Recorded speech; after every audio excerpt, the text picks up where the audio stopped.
अस्सलाम वालेकुम। शेड में आपको इस तरह के बर्ड्स नज़र आए होंगे जिनकी बैली बैलून की तरह फैली होगी, हवा उनके अंदर ट्रैप हुई होती है।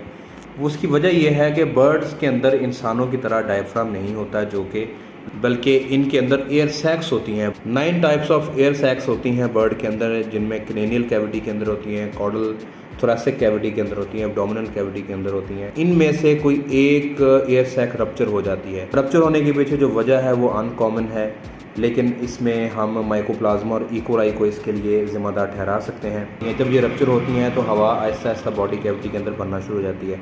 जब आपको इस तरह का कोई परिंदा नज़र आए तो आप समझ लें आपके चूज़े के अंदर माइकोप्लाज्मा या इकोलाई है।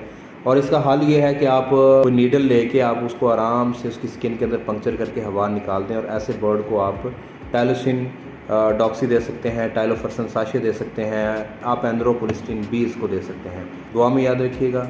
अल्लाह हाफिज़।